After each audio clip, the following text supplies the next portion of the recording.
And 5-star James, I don't care what stars they give you. You're 5-star. You've been a 5-star ever since much part there. Listen, man, University of Miami fans want to know one thing. Does University of Miami have a chance to get James Williams? Definitely do have a chance.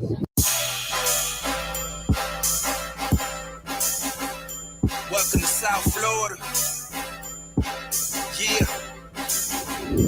Welcome to South Florida. Welcome to South Florida. Welcome to South Florida. When you on the field, is it pregame? Like, is it ever? Are you ever afraid? Does you ever feel fear, or do you ever feel pressure? Nervous. You ever feel pressure? Not one bit. None of that. No. Who's been your tough defender? Like, who's guarded you the tough? Yeah, who's the toughest person you played? I don't see nobody. I knew this. Nobody. Man. He was gonna give it the damn hood.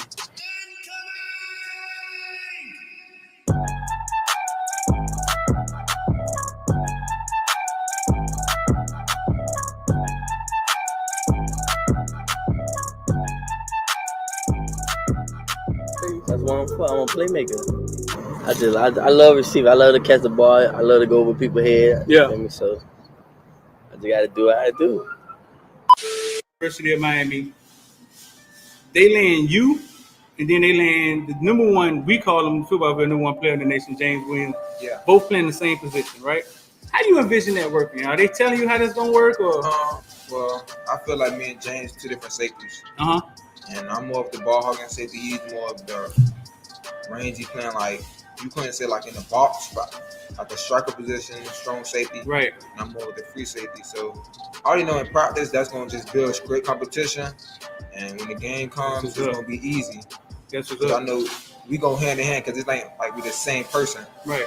So he has like his strengths and weaknesses, and I have my strengths and weaknesses, and we're gonna he can feed off of me, learn how to, I guess, be more of the free safety, and I can learn off of him, be more of like a closer to the box safety. Right. So I feel like we just gonna make each other better.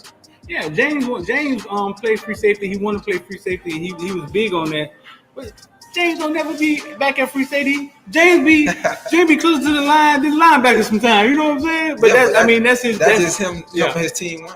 That's his chess. Yeah, that's it. That's him playing chess with the team. I totally Yeah. get it. I covered James since he was that big, bro. I've known him all his life.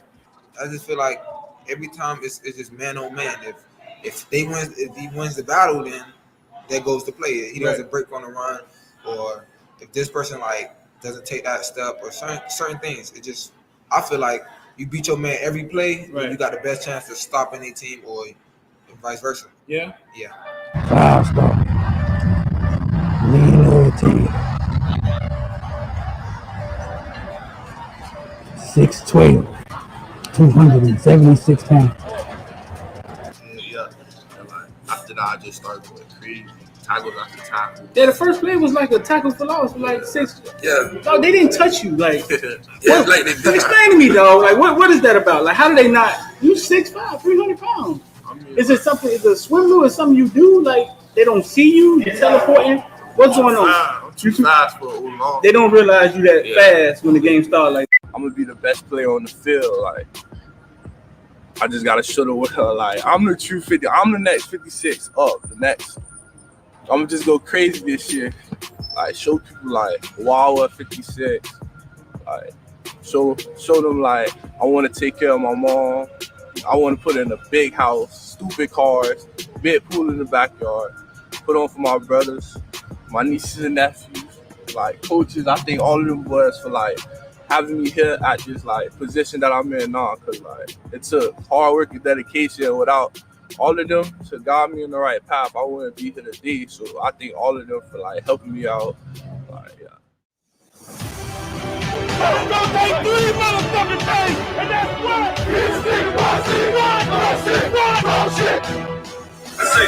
Big time players step up in big games. All the criticizing and all that, it's over, baby. Big time players step up in big games.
What's good, man? Let me see, man. I might turn some light. I might turn some light on today.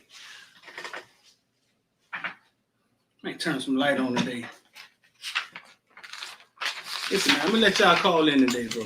I'm gonna let y'all call in. I'm gonna see how this works. Let me see if we can make this work. Let me see if we figure this out. 786-405-9499. Call in. I think it'll work. I think we can get it to work this way. I don't know. If not, we're gonna do something else. 786-405-9499. Y'all try to call in. We're gonna try something new today. What's good, man? I'm D. We're about to talk about everything from Bitcoin to ball. The day after National Signing Day, Miami moves up about 50 spots.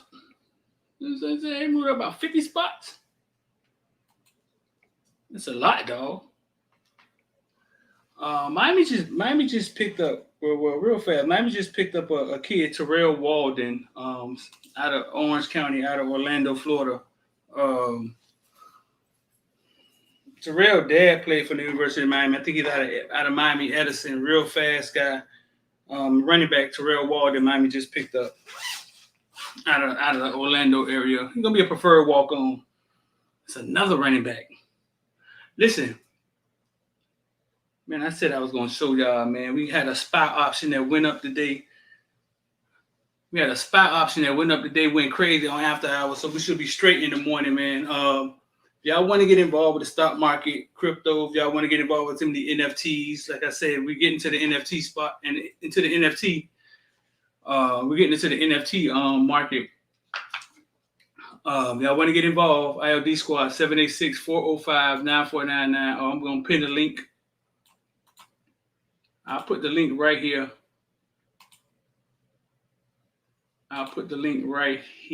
In the YouTube. And we had a spot option, man, that did its thing today. It was kind of risky. If y'all in here from ILD Squad, it was kind of risky play. We told y'all it was risky, but it did its thing, Thizzle. It made it happen. Feel me? There go a little bit of light, man. I'm going to give y'all a little bit of light. Never had no lights on here. Bam. So we're going to go. I'll put the link in there. You just click the link and come join. 786-405-9499. Send us a text and you can join.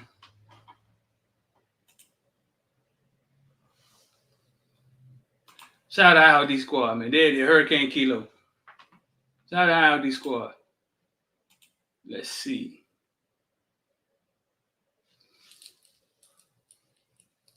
Look kind of jacked up right here, don't I? Let's see. I'm going to put the link.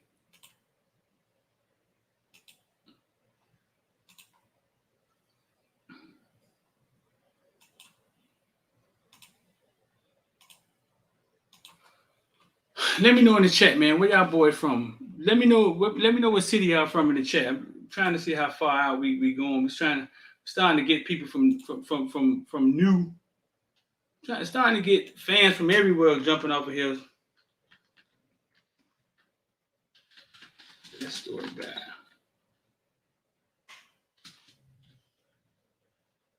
There's the link. It's pinned in the chat. There it is.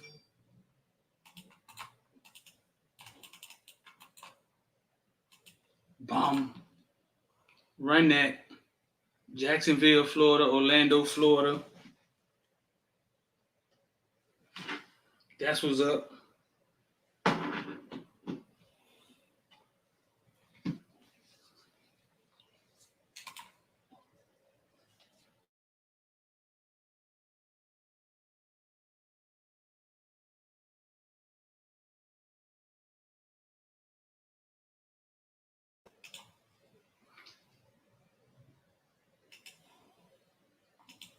Jacksonville, let me see.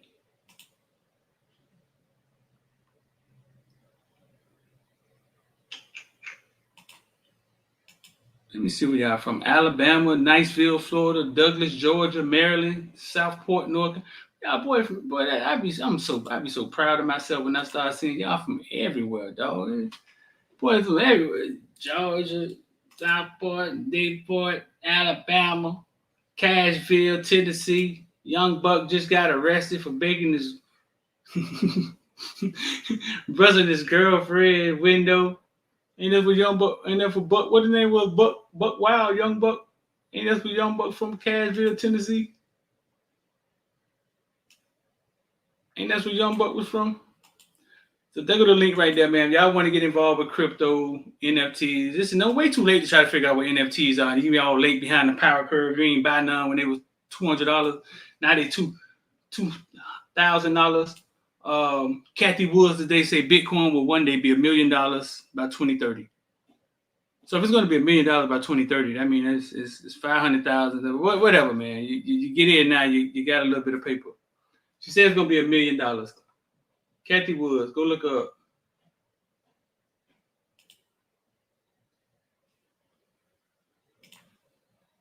There's my Twitter.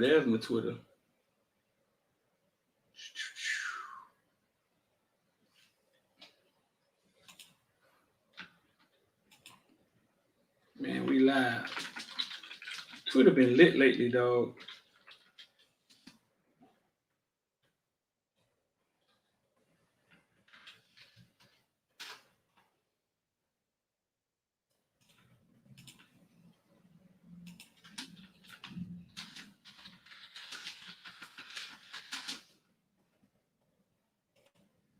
Y'all got questions, man. But we're going to get to it.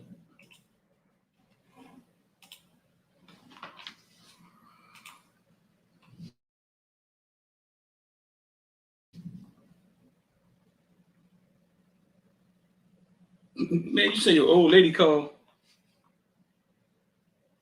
Say your old lady called as soon as I start the show. What do you mean, dog? Your old lady called as soon as you start the show.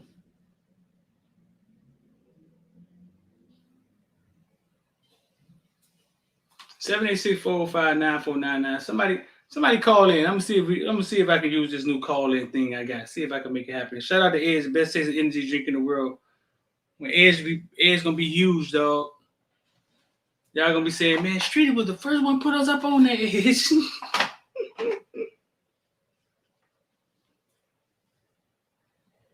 Shout out to Edge, best tasting energy drink in the world.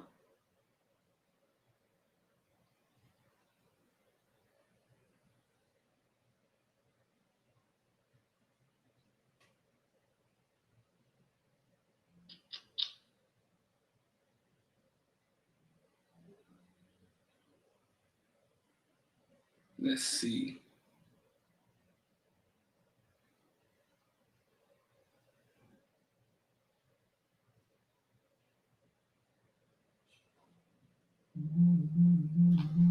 Okay, let's see if we can pull this off.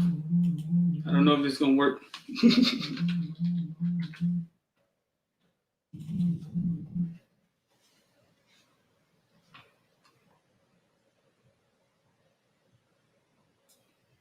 Let's see.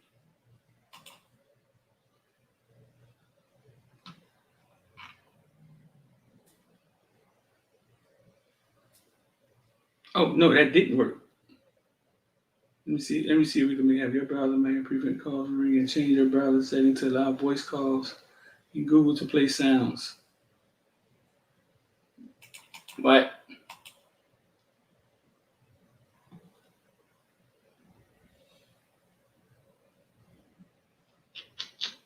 Let's see.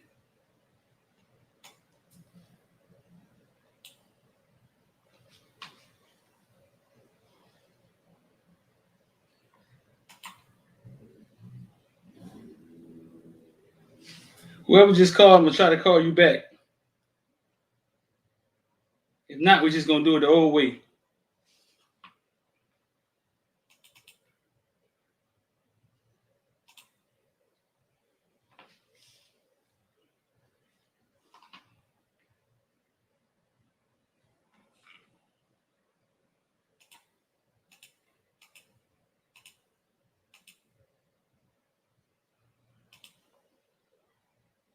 Somebody just called from Jacksonville.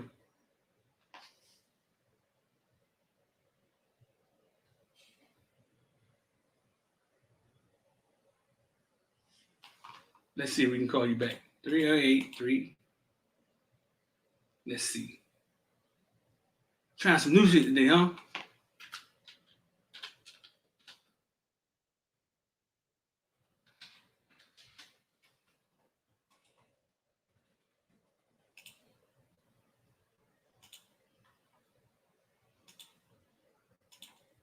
What's going on, bro?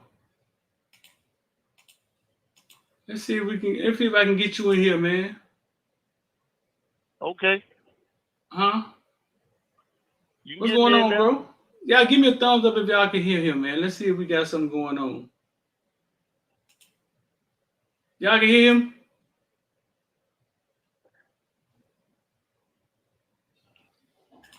Can they hear me? I don't know. Give me a thumbs up if y'all can hear him, man. What's going on with you, bro? Hey man, driving this mail back down 95. I just passed your favorite spot. You driving mail? Yeah, I drive the mail. That's why it be so hard for me to get on there with you on this stock market thing. so they can't hear you, dog. They can't hear you. Yeah. What's your name? What's your name, bro? Derek. Derek what? Alfred. Derek Alpha. You inside IOD squad? I sure am. You take my money every month. Yeah, I recognize your voice. What's going on, bro? What you call? You call for no reason. No, man. I be missing when y'all come on the show, man. Every time I forgot about y'all do that Twitter thing every Wednesday night, man. I was mad I couldn't come in on that one. Right. But I calmed down after I listened to y'all explain the shamar situation. I calmed down then, but I was hot. You was hot. Why you was hot? Hey, all that visiting and all the episodes and everything y'all was doing, and then when I saw him with that maroon suit on, I was like, oh my God, no, he didn't. I mean, listen, we don't interview the kids because they come into Miami. You know what I'm saying? If they come in, it's a plus. I know. Yeah, we just I know. that interview is gonna stand, bro, and I'm gonna stand on what I stand on when it comes to that because Samar's an 18-year-old kid. Like, we don't want him sitting in the room with Jimbo talking about NIL money by himself. But a lot of emotions start running, and listen, fans are short for fanatics. You know what I'm saying? I can't, when they start talking crazy, and because if he would have chose Miami, people would have had a different outlook on it. Yeah. I don't know. At first it looked like a little bit that Hayes, I'm about to send you a link. Coach Hayes was trying to get in here. I'm about to send you a link. Or when he get off Hayes, you can call if somebody don't call before you, big dog. Either way, let me know. Okay. Hey, so what? Go ahead. I'm listening to you. All right. It looked like a little bit he was trolling, and even if he was, you gotta look at it that he 18-year-old kid, and we all did crazy stuff at 18. So, being a fan 30-some years, man, you just get tired of keep getting embarrassed on TV. You say keep it getting his fault. I mean, when you say embarrassed, I mean, because I was there. Hey, I was there. Because I sure believe X when he said I'm 100% sure he come. I think it was a fight. I think it was a fight to the end. I think it was a fight to the end.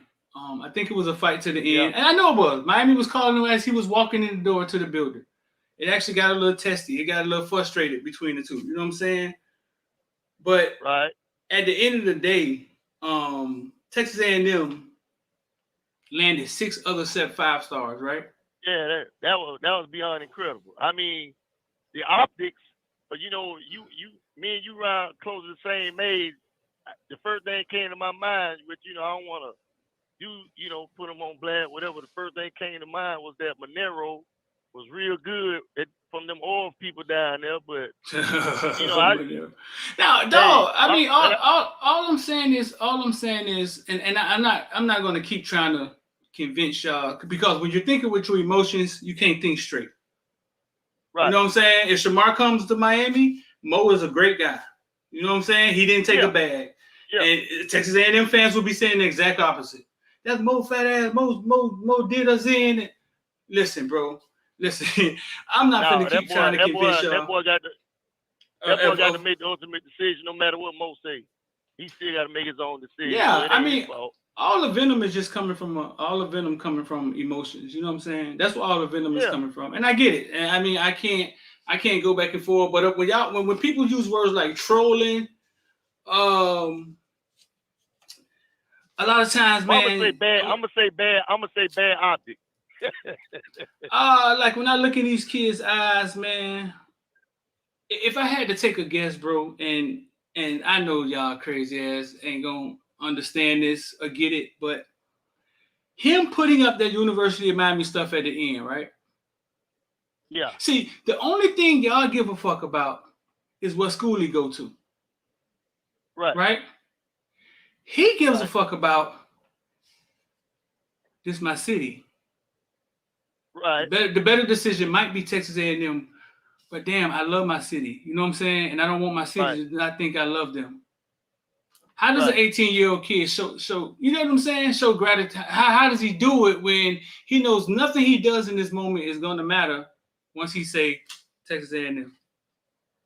Well, I commend him because even though he did something that was unpopular to the fans, you know, he did what he felt was right in his heart. So, you know, that's a step on being a grown-up, being a man, you know.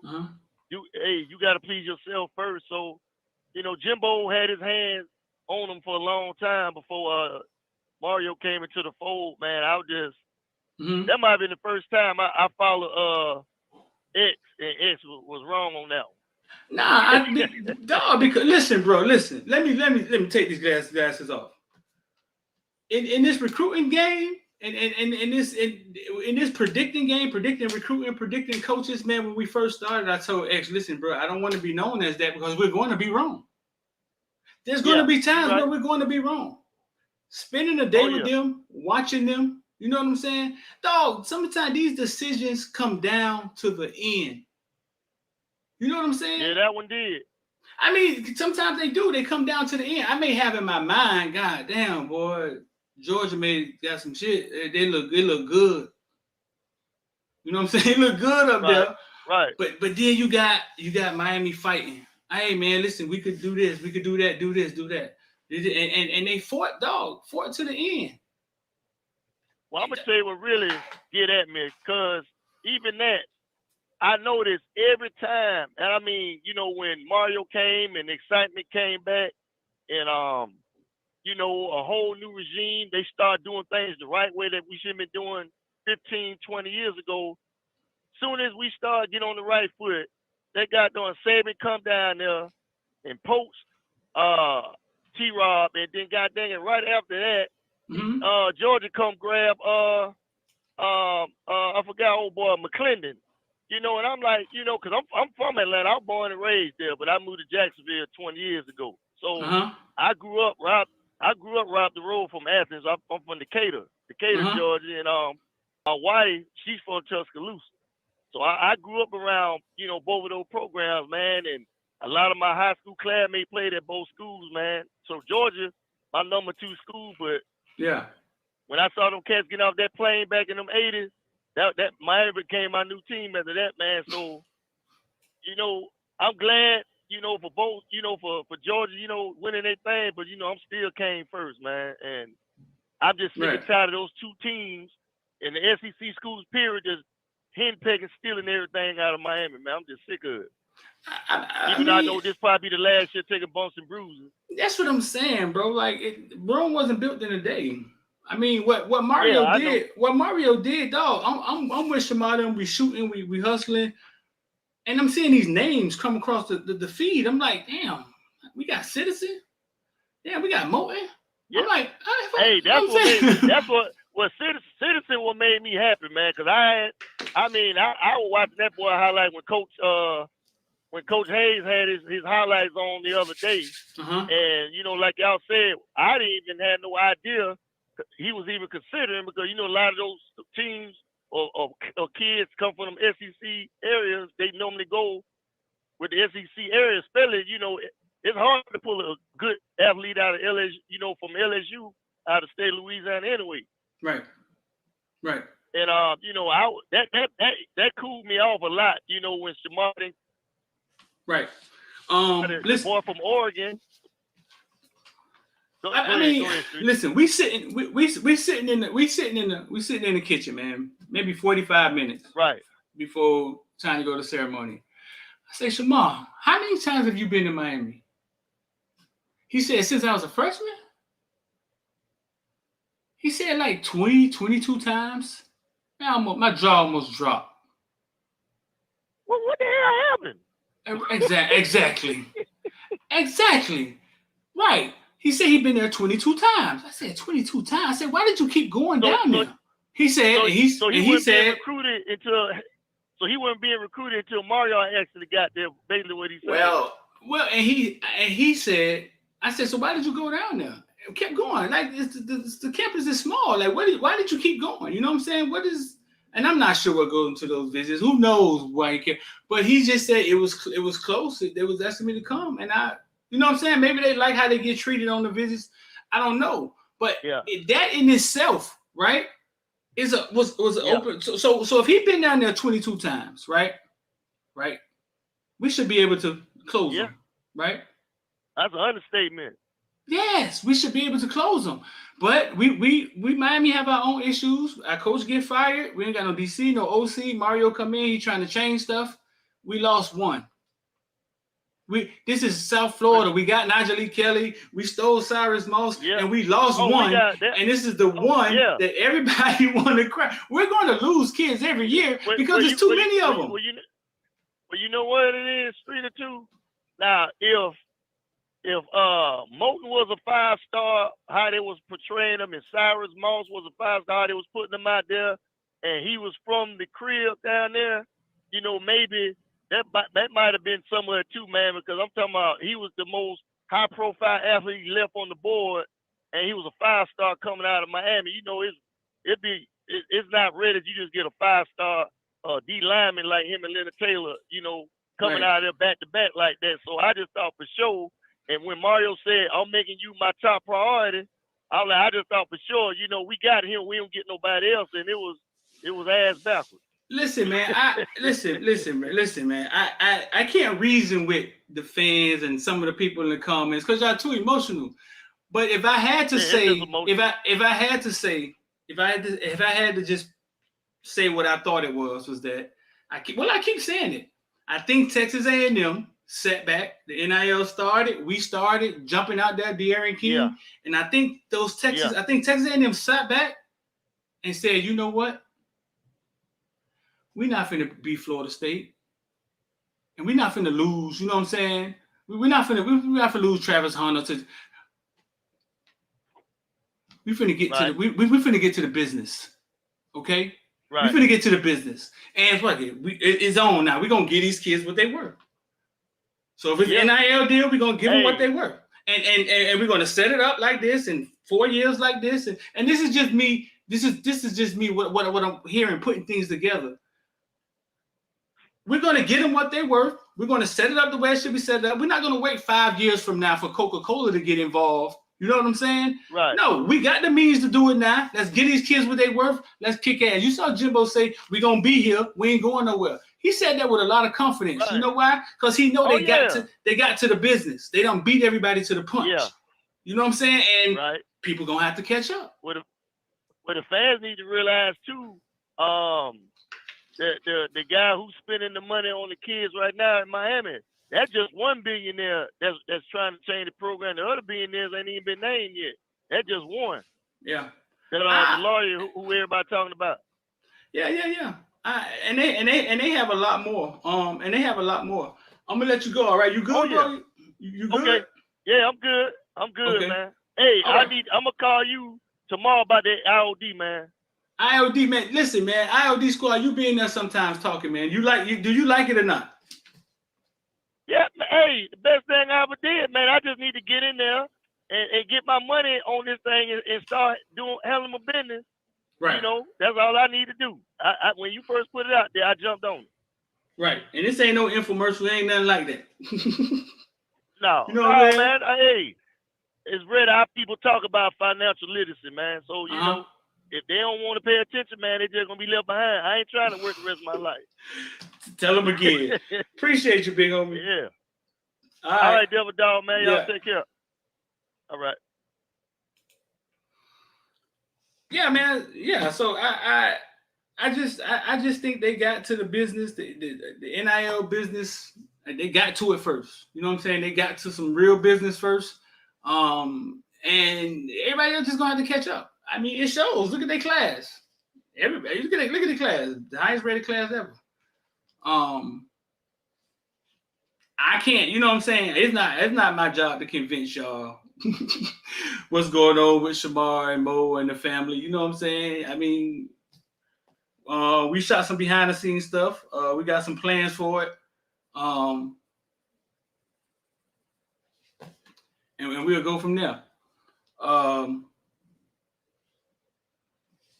If we had a DC, this is what I wanted to address right here.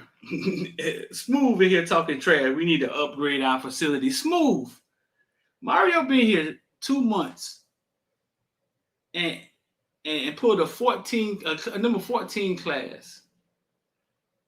All the crap, all the crabbing and wine and get y'all distracted from this thing is uptrending. I see you talking about a fence, right? It's being built. I can see it. You ain't never going to get everybody out of here. But I can see how he's touching the community. You know what I'm saying?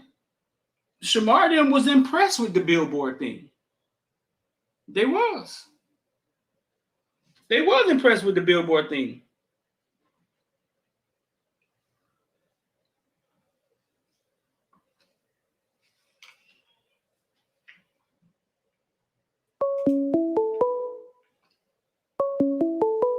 Let me see. Call from. I said, hey, yo. What? What's going on, man? I said, hey, yo. You don't want to battle, dog. I want to battle. What's up with you, dog? What's going on, man? Man, my dog got the phone. You still alive, dog? What's going on, man? I got 2 phones. I got you live on the other one, trying to call you on this one. What's going on? Yeah, we live, man. We just had my boy in here, man. And what do these Kane fans talking about the one key we didn't get when we put a running back out of Louisiana. Moulton didn't even like us. All of a sudden we flipped him. Man, they did an awesome job yesterday. Yeah, dog. I mean, like I say, in the time being 2 months, right? And you on the other side, you probably ain't even recruiting those kind of guys. You know what I mean? You on the other side, ain't like he was, in proximity where he'll be recruiting a lot of the same Miami kids, where it'll be some cross, recruiting. You know what I mean? So, yeah, I mean, I take my hat off to him on the recruiting trail. You know what I mean? Awesome job. Yeah. The smart school thing, dog, that's hard, bro. Like, that's, you got one of the top players in the country, and the other cats got a 2-year head start on a 2-month. You know what I mean? So.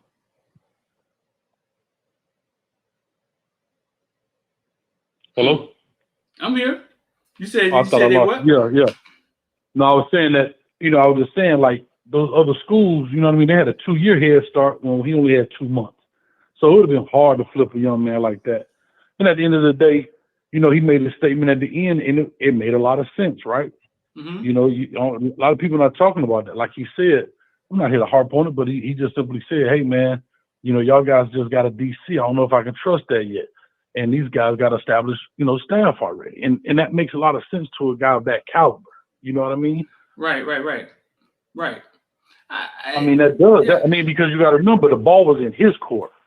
Right. The ball, it ain't like he's not going to the school that chose him. He had opportunity to choose the school. So, it's what it is. Right. Bro, listen. If they would have chose Miami, Mo would have been a great guy. Shamar would have been the next thing to Lawrence Taylor. I mean, that's just how the fans roll, bro. That's how they roll. And Texas A&M fans would have been going crazy talking about Shamar. Mo dipped them. Mo took money from Roy. It has just been an exact opposite. I mean, it's just something we got to deal with time. As time goes, hey, dog, it'll go away. The only thing I'm mad about, those streets. What's up? Only thing I'm mad about, Dog, you know, I had to make 3 different videos because I dropped it. As soon as he committed, I dropped my WRE on him. So I had to make a Miami video, a Texas A&M video, and a Georgia video just in case.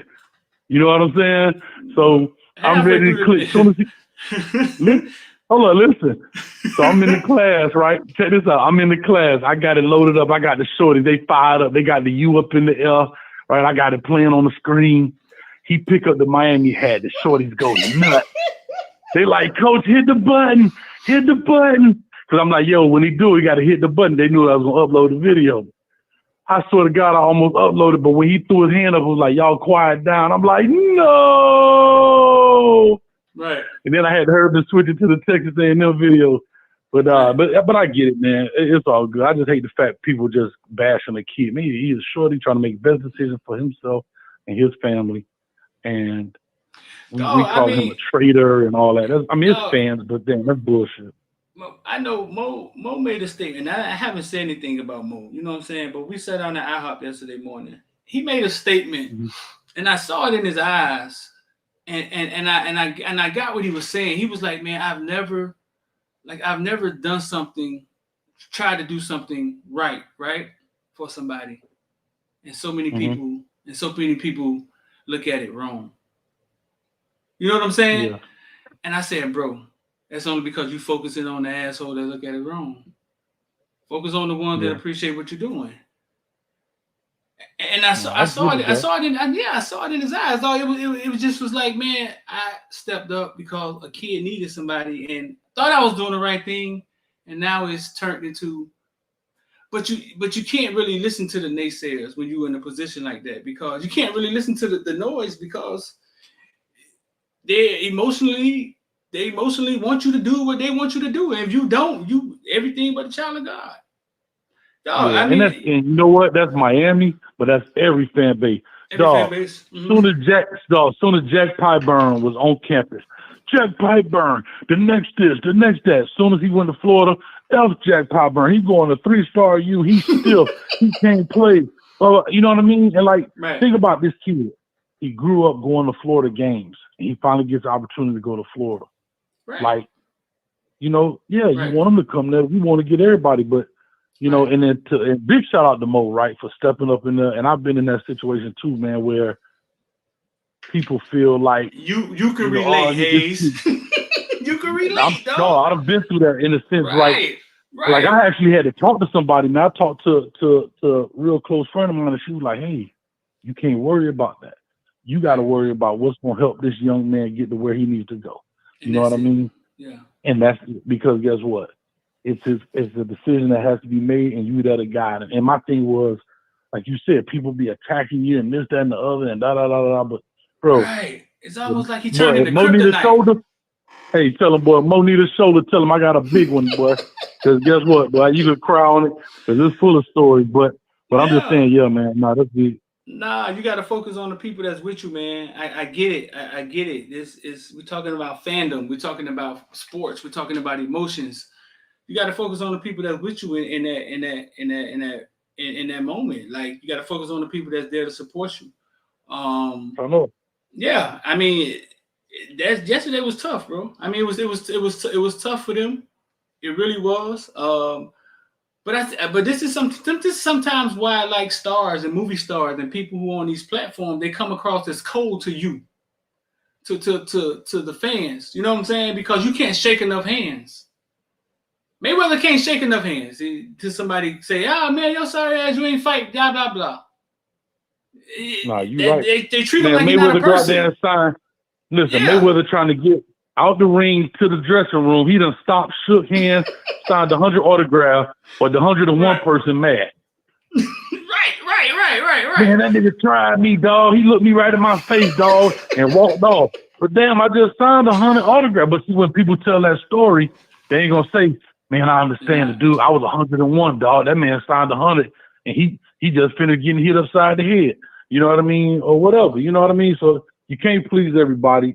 And people don't realize that sports is entertainment business. You are an entertainer, dog. You're no different than a singer, or rapper, or anything else, dog. You just play a sport. Nah, people forget that all the time. They forget that all the time. That is entertainment. But yeah, man, that's why LeBron said what he said when he said, man, well, I'm gonna go back to my life, and y'all gonna go back to y'all life. Because you can only treat somebody like shit for so long before they before they lash out on you. You know what I'm saying? And they human, dog. Like, think about it. You just want to go out and get a nice dinner, right? And that comes with your celebrity, so you got to embrace that. But like you said, you got to draw the line in the sand at some point. You know what I mean? Like, you got to have something. You know, you want to go out and be amongst the people, bro. Imagine a person like Michael Jackson, dog. How lonely a life that is. You got to rent. You got to rent a supermarket so you know what it is to go grocery shopping because you can't go in there like a regular person. Right. And like, as famous as you are, how lonely of a life that is, bro. Because broke people think that money make you happy. And what people with money realize is that it only makes you lonely. Mm-hmm. And then I think what they realize is that how the fuck do I get back to the place where we was at Twin Peaks eating, laughing with my homeboys, or we out playing football. We out playing football on the weekend as kids, and they start realizing that's what happiness is. You know what I'm saying? That's what it's not the Lamborghini. You can't buy enough Lamborghinis. They start realizing that's what happiness is that. That's what happiness is. Like Street, think about it. You going through it, right? You go, like you said, you go to Twin Peaks, you know, 1 or 2 people, 3 people be like, Footballville? And you kind of embrace it right now because there's only 1 or 2. But wait the Footballville blow and there's 200 or 300. You know what I'm saying? You know, I'm getting it now. Yeah, I'm getting it now when it comes to videos. Dog, my videos, man, I got my cousin, man, you can't put him on, dog, on your video, and man, he ain't that good. Like, you know what I'm saying? It's that kind of stuff, man. But yeah, you got to know how to tell people no, bro. Yeah. No, I am starting to get it now. That's what I didn't realize when I was saying I'm going to make myself the face of Footballville and I'm going to show myself more. When I started saying that stuff, I didn't realize what came with it. Like, I walk out my door sometimes, somebody walk right at Walgreens, hey, Street, what's up, man? And I'm like, damn, people are starting to notice me, like notice me everywhere. You know what I'm saying? And that's on a small scale. So I couldn't imagine it on a big scale. I remember when Riddick Bowe tried to be a Marine. I had to take him through my dorm room when he came. And one of the reasons he became a Marine was one of the main things I remember him saying was, I can't do nothing with my family. We can't go to the movies or nothing on the weekend. We can't really do nothing. Dog, that is a weird life to live. And I know people who aren't famous don't get it. But it's almost like, hey, you get there and you're like, man, how do I reverse this? Like, how do I get back to being normal? I mean, think about it, dog. These big celebrities, like, you remember Sean Penn back in the day? He used to knock paparazzi out, dog. Like, he used to get tired of it, man. But, you know, think about it. You got these cameramen jumping over your fence, taking pictures of your kids and all that wild stuff, trying to sell a picture to TMZ. And, you know, it's nuts, so, man. And it's funny, like, when we went to Atlanta, you know, when I went to the game in Atlanta, I know, you know, you big time, you on the sideline, you know what I mean? But one day, Kohei gonna get there, you know what I mean? But I'm just saying, I'm at the game, you know, I'm out there before the thing, I'm going live, I'm the Dog V12 back in the studio, and, you know, they people like, Kohei, and I'm like, hey, you know, I'm feeling all, hey, what's up, hey? But like you say, after a while, you're like, damn, I only got about 3 more hays in me, so I'll be like, man, I'm out of here, bro. Like, you know, but it's cool, man. It's part of the process. You got to embrace it, but you also got to know when to tell people no and ignore the bull crap that go with it. Miami just picked up a walk-on out of Orlando, bro. West Orange, Florida High School, I think. Terrell Walden, running back. Yeah, I know him well, man. He actually was gonna play for me at the school I was at. Really? Yeah, I know. Yeah, his mom was my student. Got you. Yeah, his mom was my student, and as a matter of fact, I just talked to her earlier. You know, I've been helping with the process. He was a kid that could have went on over to Columbia. No, Brown. I'm sorry, to Brown. Very bright young man. Got the grades, got the academics. So he had some Ivy League stuff going on. But people know also with the Ivy League, there's some money involved in that. It's not a lot of full ride scholarships and those things. Yeah. And so just economically, it made sense for him to go there. You know, matter of fact, Tim at UCF was recruiting him. Tim Harris was recruiting him as well. He was recruiting him as well to go there. He had some other offers, but you know, his dad is there and everything. Well, went there to Miami. And matter of fact, I coached against Terrell Walton, his dad, when he was at Edison. Really? Yeah, so I've been in this game a long time, Street. So you seen the kid play before? Yeah, remember I called the games up here, so I've seen him play probably about 6 times this year. Oh, really? He got something? Yeah, he's a good running back, man. You know, good solid dude, good walk on. He gonna keep his nose clean, put his head down and work. You know what I mean? He may get some run in there. What's number 43 name that play running back up there? I forget his name. 43. I know Light it was. skinned brother. We see him all the time. We see him in the spring game and stuff. I don't know his name. 43. I didn't know he had a running back. I see him all the time, dog. You're big old dude, white dude. Yeah, I think he'll walk on too, if I'm not mistaken. What's everybody talking about? Corey Raymond is so Corey Raymond worked close with Steele. I don't. Yeah, well, he was at LSU. So when Steele was at LSU that one year, but Corey Raymond, a bad boy, man. Listen, I got a story about me and Corey Raymond, man. Mm-hmm. He done showed up on many occasions. He was the other person on the end, Corey Raymond. Corey, yeah. So Corey, when I first met Corey, he was at Utah State, and you see this cat come on sometime named Chef Forbes. He played Chris Forbes, but he's still in Utah, man. He got a catering business out there called Miami Bites. But anyhow, he's a big Hurricane fan too. So, you know, at this time, there wasn't any huddle. It wasn't any of that stuff. We used to have DVDs of the players. You know what I mean? We shuffling a DVD like Hustle Man. So, and I used to have a little portable DVD player that, you know, the little portable ones you can walk around with. Yeah. So I was walking around with that, and I see a brother with a Utah State shirt on, right? You know what I'm saying? So I walk up to him like, man, they got a brother in Utah? So he kind of looked at me, say, don't get it twisted, cuz I'm from the crib. I mean, he said, I'm from the hood, like that, right? And so I said, well, come in, and if you from the hood, then you'll know what you about to see. You know, I'm just playing Hustle Man. So he stepped to the side. I pull out the DVD. I said, look here, man.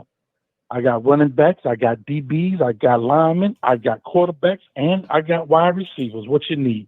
And we kind of kicked it off from there, man. He ended up getting some guys, from Miami Jackson at that time, Rashad Stewart and Tavares McMillan. And we just always kind of kicked it. He came down, we kicked it a couple of times, man. But yeah, man, Corey Raymond, a solid dude. We talk football, good football coach, excellent football coach.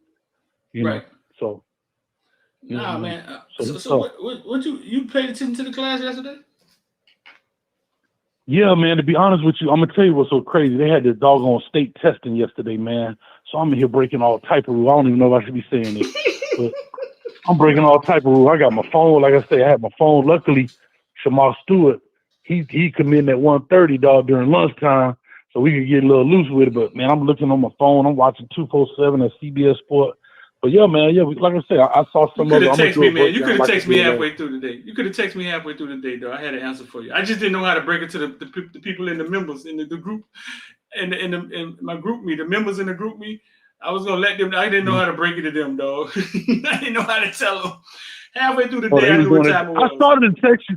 I started to, but I know you said you was gonna be there, so I didn't know if y'all were breaking the news. I didn't know if he was doing CBS Sport. I didn't know, because I know you said on one of your shows, I think I was with you, and you was like, yeah, dog, you know, I'll be with Shamar that day. So I started to hit you, but I was like, man, that man busy. He probably setting up cameras and, you know what I mean? Right. Yeah, I know you probably had your mama put all that camera equipment on the back and bring it over. But chill out, man. Dog, you know what I don't like about them ceremonies, man, that like with CBS, they pipe in and then they mic them up, right? And then they start talking to him, and it's like nobody knows what's going on. It's the weirdest thing ever. You know what I'm saying? It's like nobody knows. Because he only hears it in his ear. Right. But then it's crazy how they interrupt the ceremony like that, almost as if they have rights. You know, but they don't. You know what I'm saying? But they don't. It was the weirdest thing.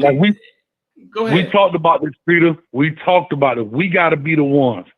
We got to be the one. Because here's the thing, right? I get it. It's national, whatever, big platform, 247, all that good stuff, and I get it. But it is kind of impersonal for a big moment, right? They don't. Yes. It's 4 minutes of that kid's time when it should be 40 minutes of talking to his family, that process, because Right, dog. he It's may want, right. yeah, because he may want to go back and look. You know what I mean? You know, whether it's uploaded on YouTube or whatever, where he could go back and look at it, or when his kids come along and his kids get ready to sign somewhere, do something, be like, look, this is what I went through, man. Your grandma was here. She could talk about the process, Coach Mo, whatever the case may be. Right. It should be a celebration, dog. It Right. should be a celebration, not 4 minutes of just, all right, we cutting in Shamar Stewart. All right, so where you gonna go? All right, great. Right. And it's like, well, who was that for? That's why I was trying to tell them, listen, man, if y'all gonna deal with the big networks, man, make them do something for you. Make them put your website at the bottom. I mean, I don't know if being on there. I guess it helps us. I guess being on there for a second. I guess it can help their brand. I guess it can help their reach. You know what I'm saying? But it's 4 minutes. It's like what I'm saying is, if you blink, you'll miss it. You don't know exactly what time. Yeah, they say 1:30. It end up being 1:36. They got commercial break. And, what and was my the only weirdest thing is, there, fool? you can't go back and view it. Nobody in the building knew what was going on. Only the people who are aware of what's going on. So the kids were just sitting there like, what's going on? So he hears this in his ear, which he probably didn't even know anybody was going to be in his ear. All of a sudden, somebody talking in his ear, you feel me? And it's like, yeah. And then I knew what was going on. A few people started saying he's talking live, yada, yada, yada. I don't know, man. It's like they just muscled the situation. It's like they just... Well, they do, because guess what? They feel like they have the leverage when technically Shamar got the leverage. He the big time dude. Now, Jack Tyburn, he may not have the leverage, right? Right. But Shamar Stewart got the leverage, like you said. Hey man, put my Shamar Stewart gorilla logo up there, a minute or whatever it is. Right. Some of that stuff I was trying but they're to not gonna do that. Yeah. Right. Yeah. They're not gonna Listen, but guess what? But guess what Footballville would have did? Footballville would have blew that thing up. It would have been his thing. Right. I'm just saying, right? Right. And in all honesty, I know you're not gonna do it, but it's also a way of saying thank you to you for help building his brand and platform, where both of y'all eat off of that instead of just 247 eating off of that. Right. I mean, I guess, I guess, like I said, Andrew Evans is a cool dude. I know, and they were cool with Andrew Evans. I mean, I know they liked Andrew Evans.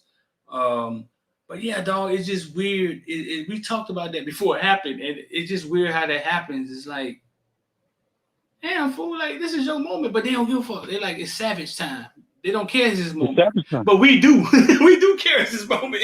And it's like, they don't care. They don't care. This is his day. Well, in your moment, we feel still. And so should he, but sometimes we get caught up with their platform. Man, it's 247, right?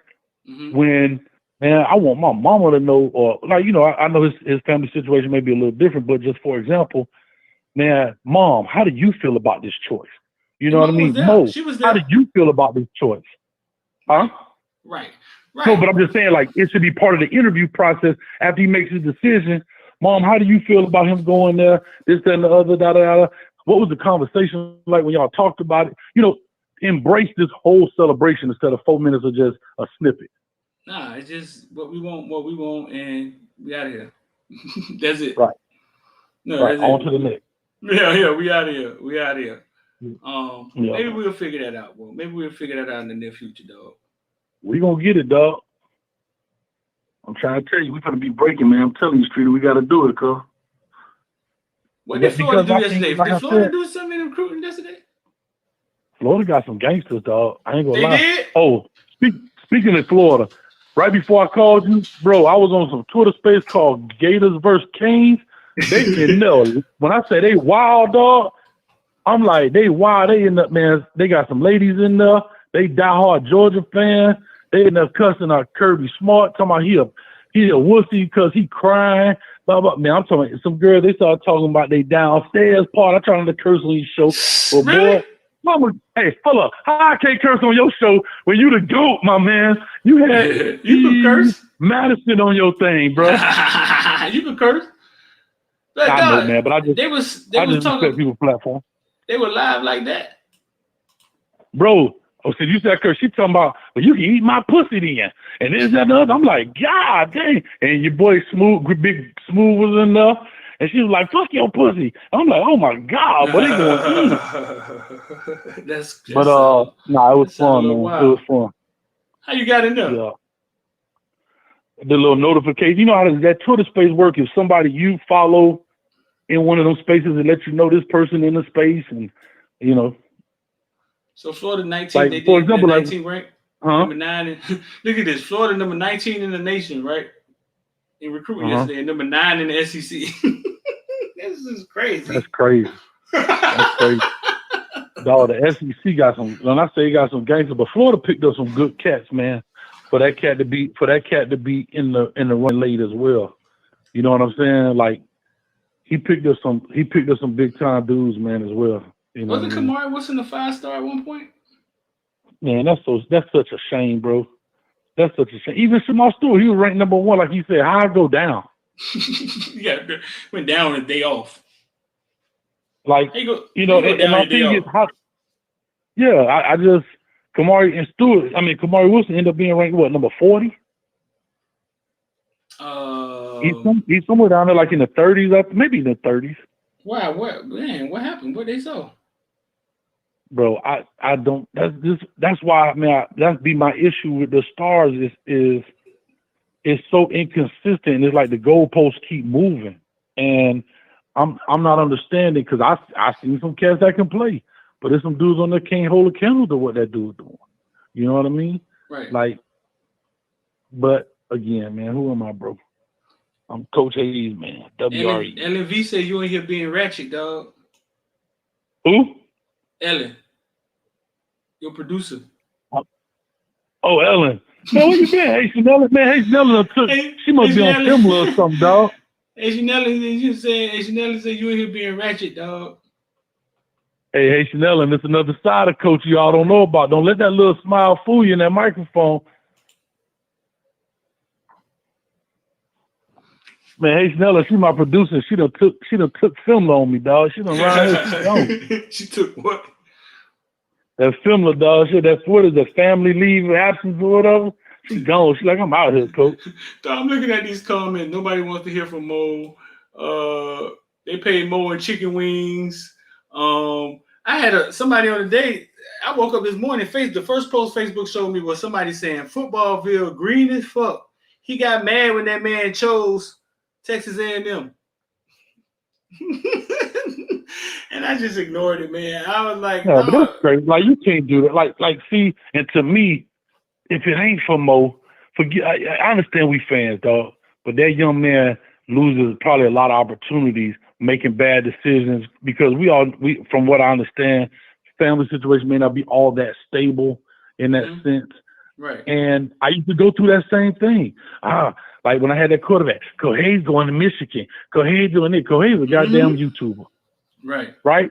Kohei's only got because you know what I'm saying? Like those are the type of things, man. Like you go through that stuff, man, and it's hard to hear because you know at the end of the day that's not your intent. Your intent is to help a young man that needs help. We interviewed the grandma, dog. The whole family had on gorilla shirts with the logo. We interviewed the grandma. The grandma had more to say than anybody. The grandma. Yeah. Maybe she'll handle it too.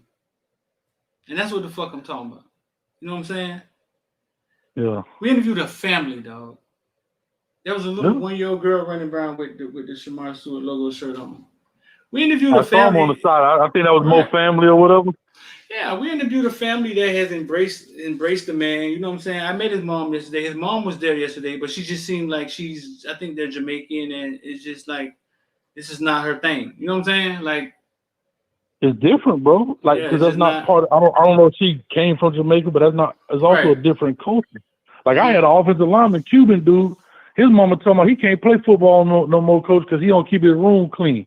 I'm like, man, this dude right here finna change your life. We gonna get his room clean, but can he come back to practice? But because in that first generation Cuban household, she think that's just like going to the YMCA. He out there just playing around. No, we're trying to get you up out Little Havana, baby, so you can go make it happen. Right. Dave Warrior says, Streeter, we can't continue to accept losing kids like Shamar Talent. Nobody blame Mario. He took forever to hire DC. Hey, I know you guys something to say about that. He said nobody ain't blaming Mario. Nope. He took forever to hire DC. Listen, I don't really have nothing to say. I said my piece on my show about it. He hired a guy. I'm breaking him down. I'm going to see what he is. I kind of know about Kevin Steele a little bit, but I want to break him down, see what he's all about, what kind of dude he is. You know what I mean? Like, if you notice, when things happen, I don't come right on. I want to see. I want to analyze. That's just me. I want to see what he's all about, bro. Right. I want to see. So when I speak, I'm speaking with some research behind it. But I mean, right. Yeah, that hurt us in the essence because he said it when he signed. Like, he said that, right? Mm-hmm. He said, y'all just hired a DC, and I can't trust that.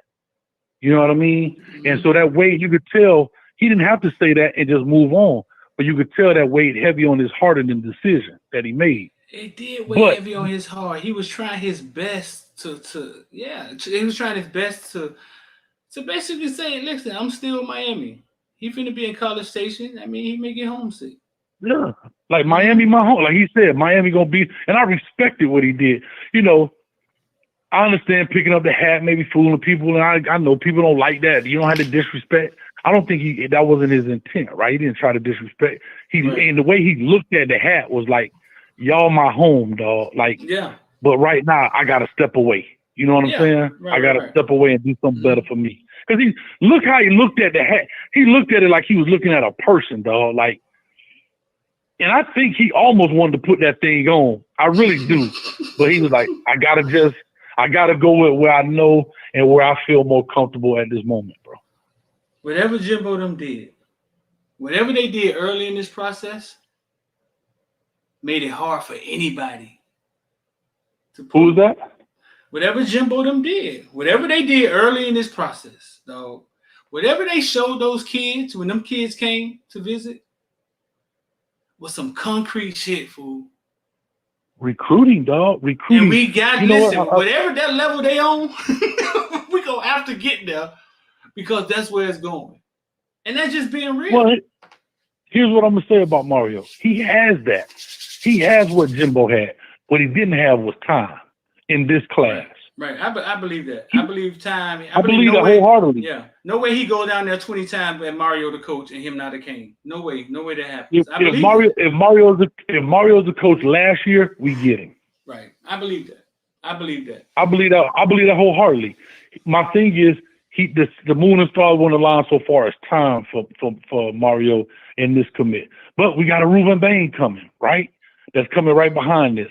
We got cats like that we'll pick up, right? In the sense, from a recruiting standpoint. Do I think in my heart of hearts the coaching staff hurt us? Yes. It's okay. I get it. And I want people to understand my whole thing about having a coaching staff was not for the recruits, but for the current players, for the Brashard Smiths, the Chase Smith, the TVD. Right. Dog, we 2.5 months away from spring game, right? Mm-hmm. Right? They go on a quick break. They come back. You heard what Mario said in the press conference. We'll be out there with them next week. Right. So that's that.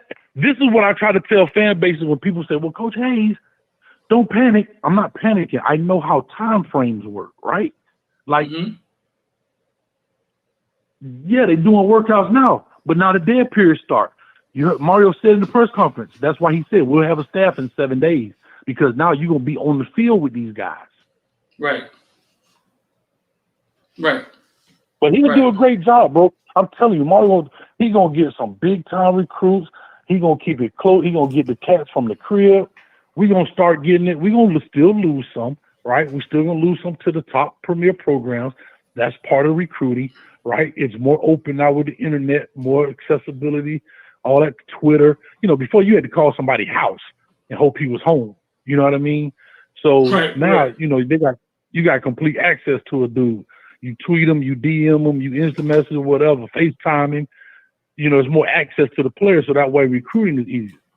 But imagine if Shamar Stewart didn't have the access to Jimbo Fisher, or they didn't have the access to Shamar Stewart.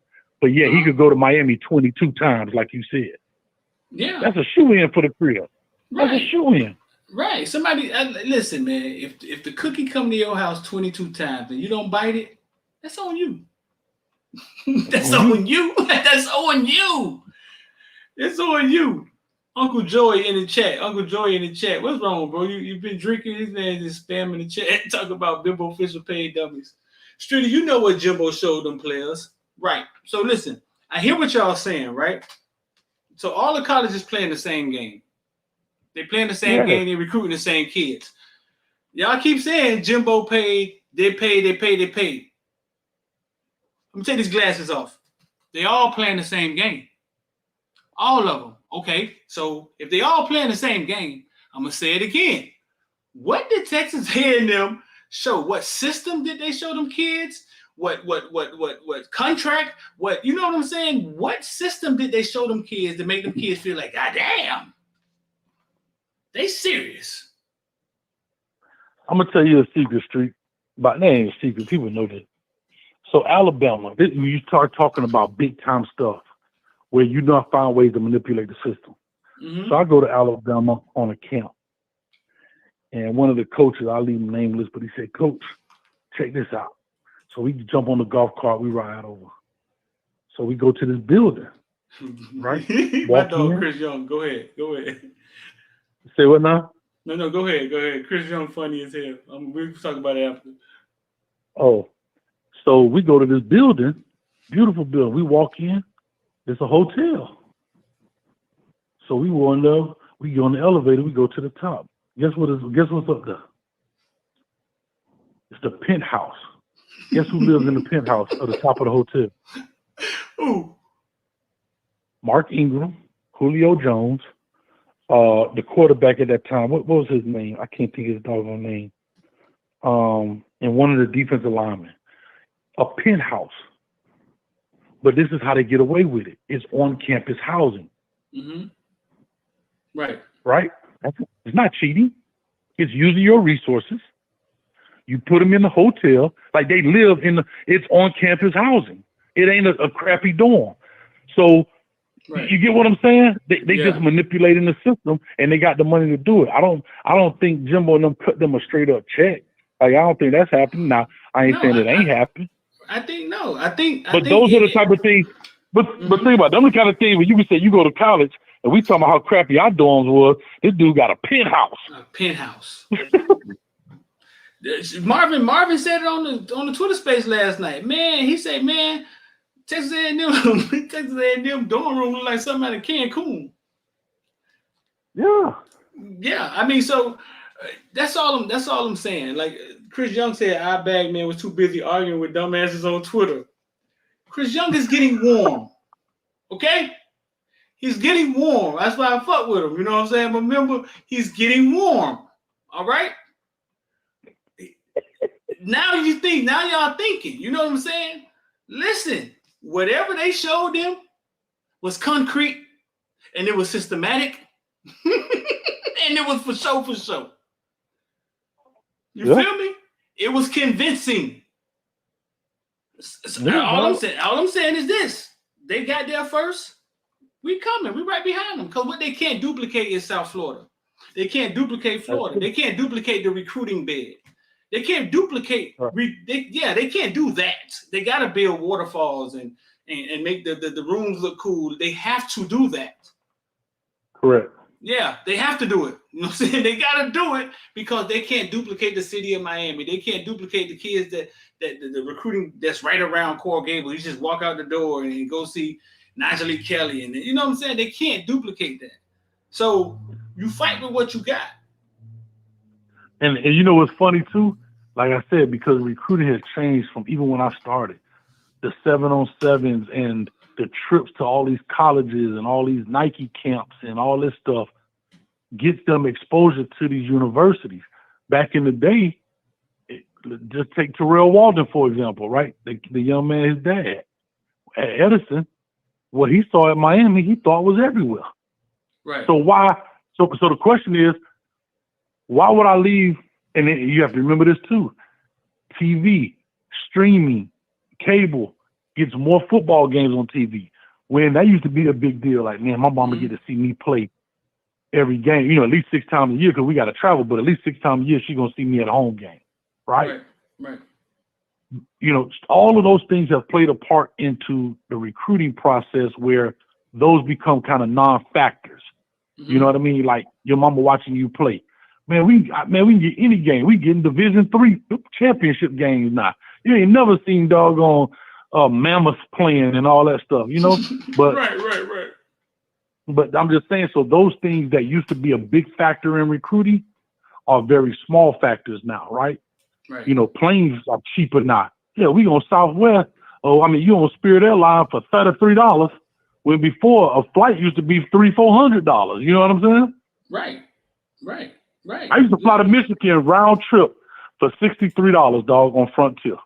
Yeah, that guy. You spend more than that going to a Miami game and parking. I'm just being real, right or wrong. It's true.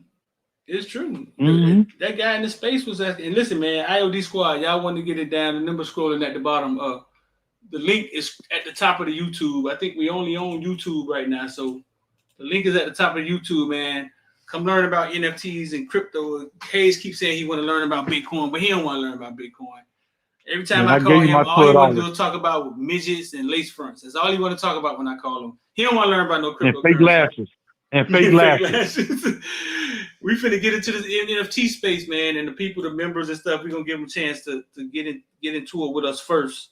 I know a lot of y'all don't know what NFTs are, but listen, it's gonna be in our future, and it's gonna be everything we use. So if y'all want to get involved, man, 786-459-9499, or just click the link at the top of the YouTube. Dog, what else going on out here, man? Man, now you brought up NFTs, dog. I'm finna be the first human NFT. I'm gonna sell myself and start a blockchain. The man said you finna be the first human NFT. Know what they are, man. Y'all gotta do your due diligence on NFTs. Real, dog. What you think? Gonna work? They ain't gonna work. The first human NFT. What you gonna do? No, that's real. But hey, you buy me? I just hit your crib and dog sleep in the guest room. The other side of the television. LaMelo Ball rookie NFT on my profile pic. Oh, that's LaMelo Ball NFT. Okay. Man, you know what? I'm excited about this 23-year, man. There's a lot of talent. I mean, I'm starting to get the names. I create a list, so I'm starting to build these names up for the 23 class of guys I want to do, who's committed, that kind of stuff. Just doing some research, man. There's a lot of talent in the 23 class, bro. It'd be super interesting. Yeah. And man, don't let all this shamar talk confuse people, man, to the excitement that's going on down here, bro. Like, we made the video about the billboards, and we flew the drone up there. Twan flew the drone, and you got to see the billboards. Man, dog, stuff like that is just small stuff to let you know that the new hurricane, the new camp down there, they're thinking. They're thinking about the city and how do we capture the city again? How do we make the city connect to the school? I don't know if it ever was, you know what I'm saying? But how do you connect the city to the school? Because y'all do realize that those kids on 71st Street and their families have never been to the University of Miami and walked on the campus. That's real. That's real.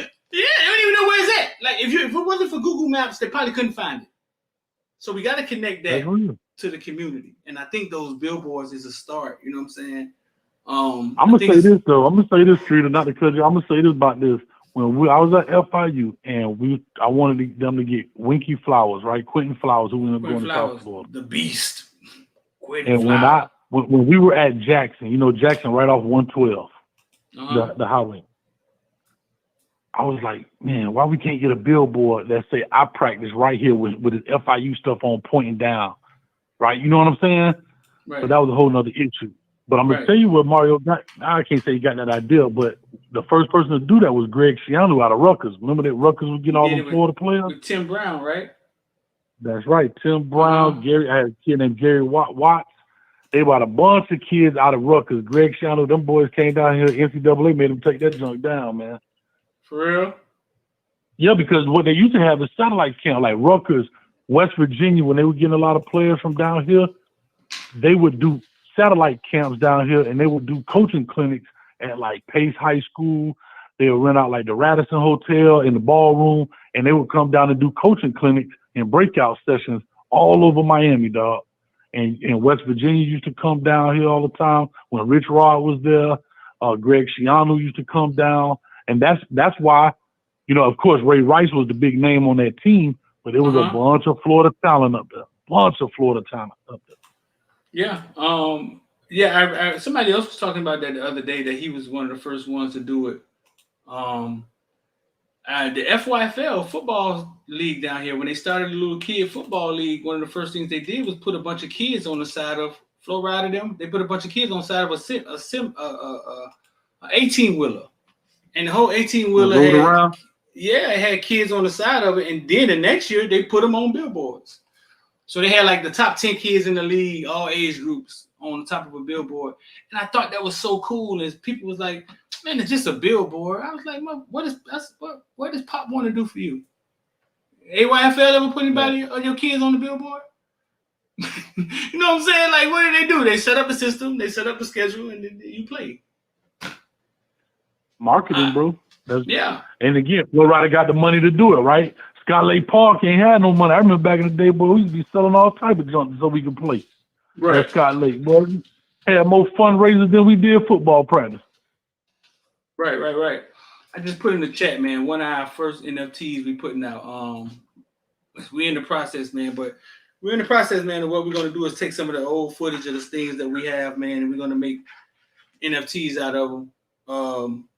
And basically, if the kids want to go on the contract with us, we're gonna actually let them be a part of the business. You know what I'm saying? They can go on contract because we own the footage. The footage is ours. You know what I'm saying?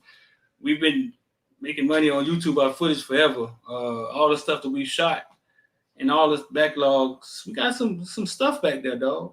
I mean, I spent a day with Dalvin Cook them at their house, James Cook, Dalvin Cook, and the brother that ran all over us at FIU. And they were working out. It was their whole family was working out, Hayes. Mamas, daughters, aunties.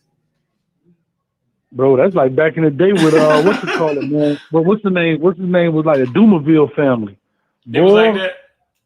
Man, I coached with his older brother Corey. Man, he was talking about it. Remember, I think they got a thing on YouTube about Dumerville. They used to work out in that backyard back there, and boy, they was getting it in, man. But that's what it's all about, man. Street, you got a good thing, man. You've been in the ground for a minute. You know what I'm saying? The kids trust you, the family trusts you, the city trusts you, dog. We just got to get them to support you now. You know what I mean? You got to support them, but we got to come on, too many people in South Florida, dog. My dog need to have easily 100,000 subs on this thing right now. You ain't never lie. I should be about 200,000 by now. And we just need a voice but at least, dog. What Brian Flores just did, fool, he should have an outlet that he can go to. Like Hugh Jackson went to the pivot, you know what I'm saying? And said, it was Marvin Lewis? That was Marvin Lewis, right? Yeah. When he came out and said it. What do you think about that, dog? What do you think about Brian Flores is doing? Well, I mean, he's taking a stand, right? He got to know the repercussions coming. He got to know that may have been his last NFL football game he ever coached at the Dolphins. These are all real possibilities, right? I mean, we've seen it when it comes to a Kaepernick deal. Oh, well, guess what? Kaepernick wasn't good enough. Okay. He better than some of these backups. You know what I mean? But that's what it is. That's just part of the thing, right? When you go against the grain, you got to get cut off sometime. Right. You know, is he doing it maybe because he might be bitter? Maybe. You know what I mean? Not saying it's not true. You know what I mean? But like you say, I was watching Rich Eisen. He was talking about how would you feel, you know, Bill Belichick talking about, hey, man, you got the job. Talking about the wrong person and you ain't even did the interview yet. So basically, like think about it, I'm sitting in the lobby ready to do my interview and they didn't already pick their head coach, but they got to do this because of the Rooney Rule based on his information. So who knows, bro? But guess what? If he don't, take it to HBCU, dog. Let's turn these HBCUs around. If they gonna ban you, then go ahead, man. Go make an HBCU great, dog. Hampton looking for a coach. You think he got a chance? It's really hard to bring down a system like that because you're talking about hurting ESPN, Fox. You're talking about hurting. You're talking about listen, man, you talking about all type of money.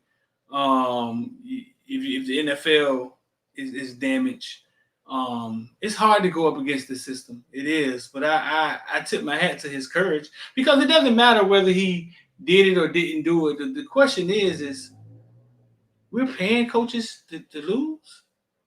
You think they pay some white coaches to lose? They better stand up. What are white coaches at? They better stand up. But here's the thing, right? But yeah, and you're right. And here's the funny thing, Street. Like, for him, he a young dude. You know what I mean? You know, cut his teeth there with the Belichick, regime, and came out and did, I thought, a decent job with the Dolphins. You know, he may have committed career suicide. Just may have done that. But that's something it's a calculated risk that in which he said he's gonna step up. He said he ready, dog. He said, but here's the biggest problem. He said he get it. Here's gonna be his biggest problem. Mm-hmm. You are trying to sue for something that is subjective, right? Meaning, who says that other guy is not a better candidate than you, right? For example, we just did an interview with you, Streeter, and then I'm next. And I like Streeter's interview so well, I want to name the head coach. Can't nobody beat that. Like, it's so easy to talk that away, regardless of race. This guy wowed me so good, I don't need anymore. But because you've already been scheduled and you're here, why not go through the process with you? You know what I mean? So his issue can easily be talked away, and that's what's difficult. It's not like a murder where it's just concrete evidence and DNA. This is all subjective stuff, man. So it's gonna be tough for him, man. Tough sledding. But I look at it like this, and maybe I'm not. So I look at it like this. He's saying that I was hired. So even though when he got hired, if y'all don't remember, I remember what Ross said. Ross said he fired the other guy, the white guy, because the white guy didn't want to do what he had to do to basically go through the process to be good again. We're between the lines now. He said he fired him because he didn't want to do what he had to do to go through the process for them to be good again. Y'all remember that? So he fired him, and then he brought in Flores. So basically Flores was here because he was willing to go through the process, which is lose. Right? So now, when I saw Flores coming, I'm like, listen, man, they're always hiring black coaches in situations like this. That's the first thing that came to my mind. Always. Always hire black coaches.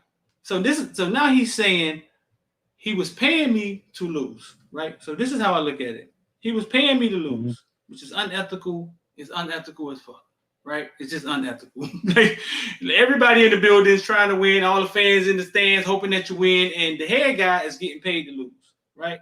So he's being paid to lose, which is on nobody's face but his. His pocket's getting fat, but his coaching record is taking the hit. His face is taking the hit. You know what I'm saying? ESPN ain't gonna let up on him, right? So, so a lot fans of times, the fan base either. He sucks. Get him out of here. Right. So a lot of times, what happened is when the team do get right, like Golden State. Joe Burrow does get here, or tank for Tua. I mean, whoever we should. If Joe Burrow, who they was going for, whatever. Joe Burrow gets here, then you done lost for 2 or 3 years. Guess what happens to you? You gone. You get fired. Yeah. And then you'll never come out. You know, I fired him because I paid him $100,000 a game to tank out so we can get Joe Burrow.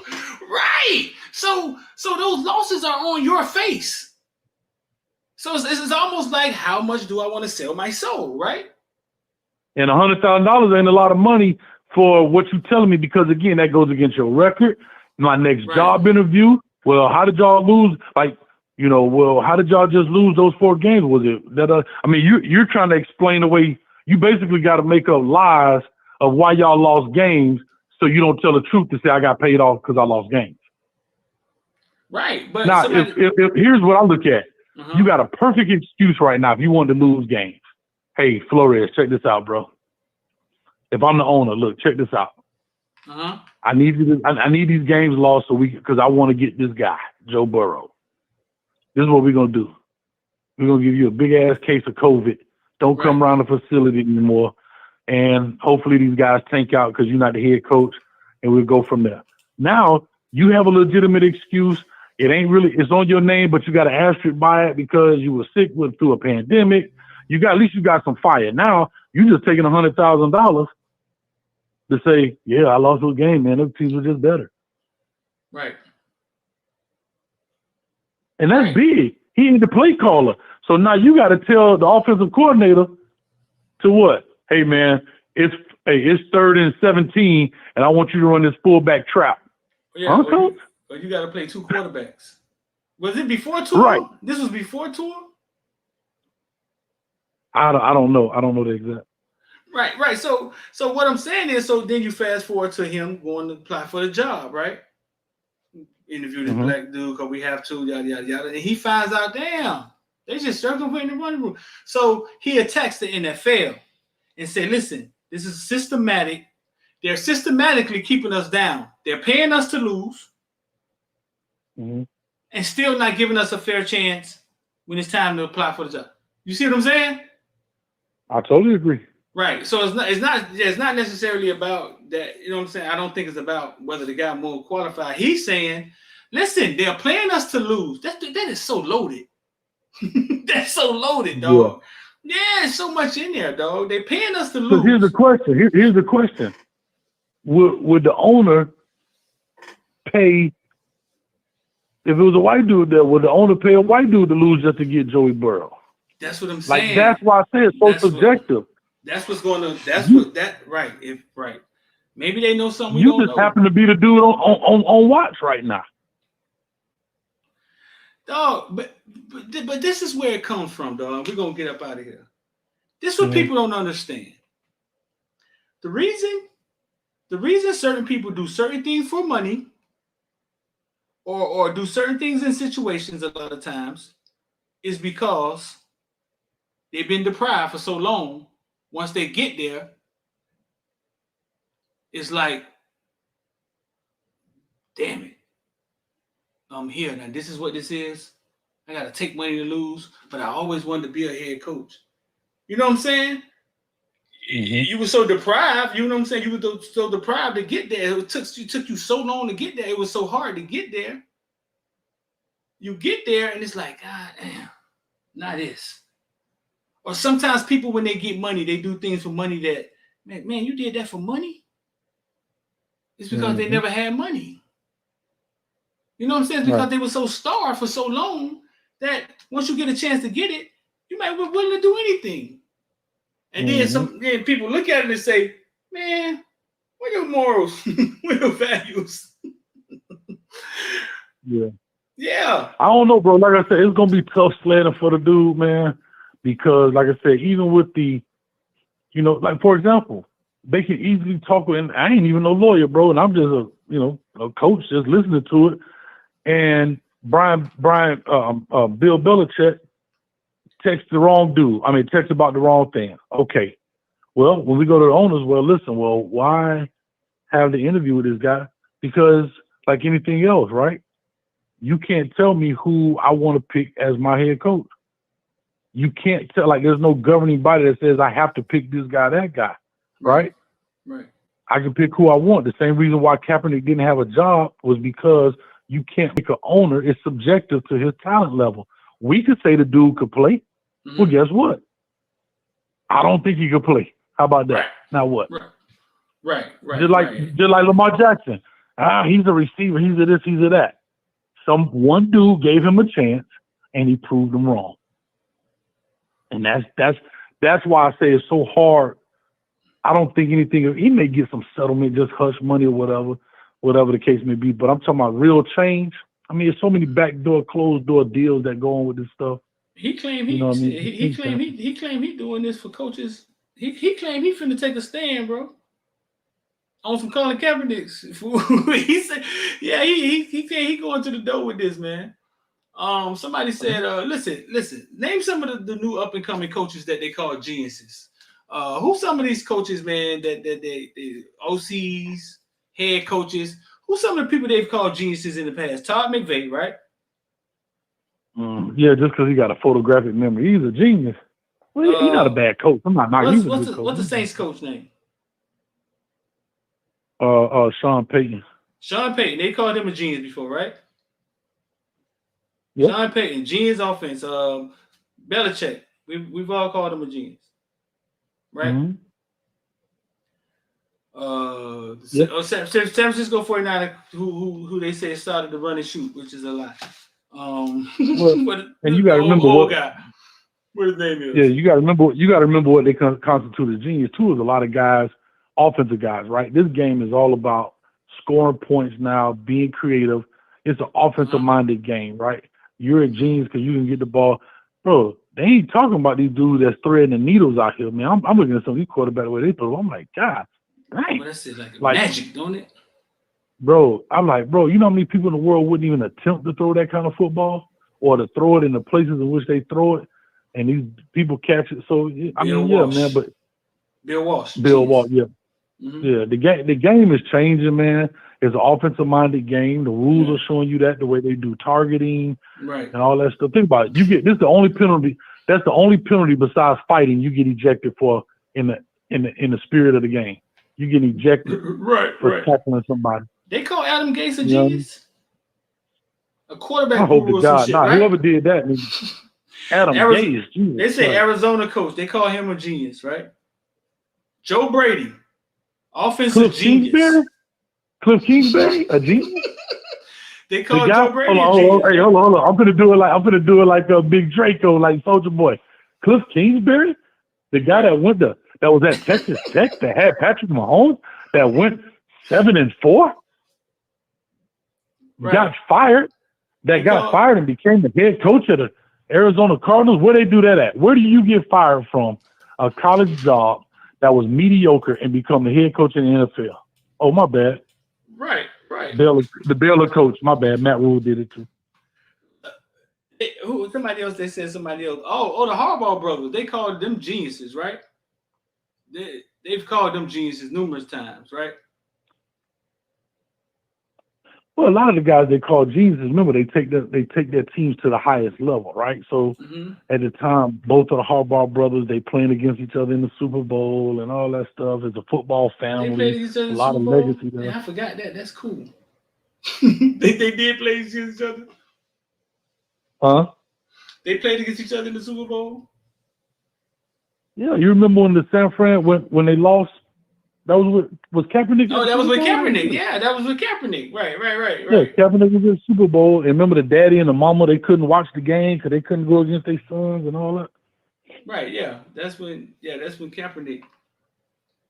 Yeah. So all them geniuses, right? All them geniuses. Mm-hmm. Mike Tomlin is 154 and 85, been to 2 Super Bowls, right? Right? I ain't going down this road with you, Streeter, but go ahead. Right? Even my black ass. When I think of Mike Tomlin, I don't think of genius. You know what I'm saying? They have never called Mike Tomlin a genius. Okay. Why not? You want to know? Because they don't talk about his gameplay. They don't talk about his football plays. They don't talk. It's all about the narrative that's based on you. And you, believe it or not, when you hear about Mike Tomlin, those things are not talked about. They may talk about Mike Tomlin and things he does as a head coach, but not about play design.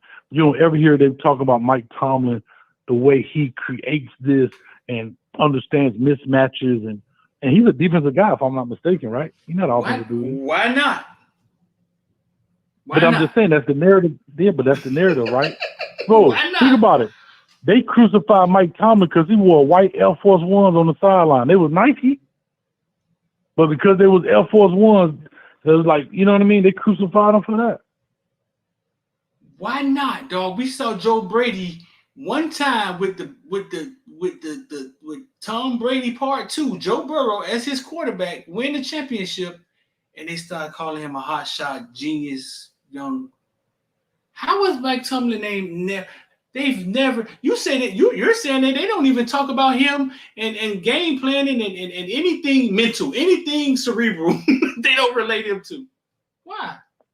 They don't, and you guys probably watch way more NFL than I do, but they don't. When they speak of, bro, first thing you hear about Tom McVay, what do they say? Oh, he has a photographic. I mean, not Tom McVay, Sean McVay at the Rams. He's got a photographic memory. He can do this, da da da da. Picture perfect. Da, da, da, da, da. Everything is cerebral, right? And those things stick. Those things stick. Because guess what happened? The next barbershop talk is, oh, he can do this, he can do that. Oh, did you see? I know. You know, Sean Payton, right? But when you hear about Mike Tomlin, you don't hear about that. They talk about Ben Roethlisberger, or they're going to talk about Antonio Brown at the time in which he was there. Right. Or they may talk about Le'Veon Bell. Right. Somebody said most black coaches are looked at as motivators. Whoa. Whoa.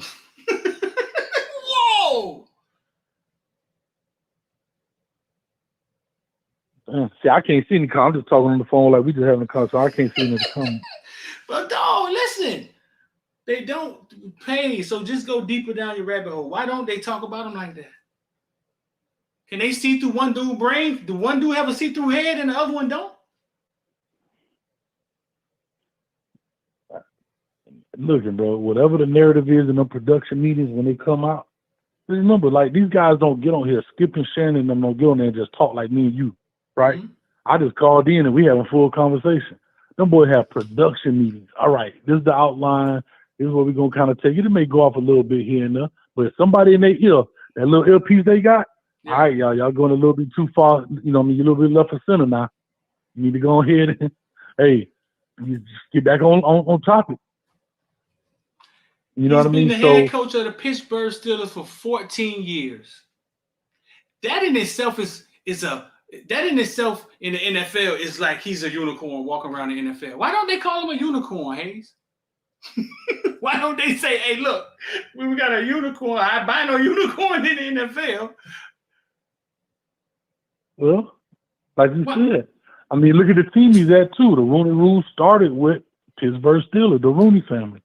And they believed in that. You know what I mean? So it's just what it is. And that's just the narrative that's painted. People don't want to talk about it, but that's the biggest thing Antonio Brown talks. I know I'm going to really go left.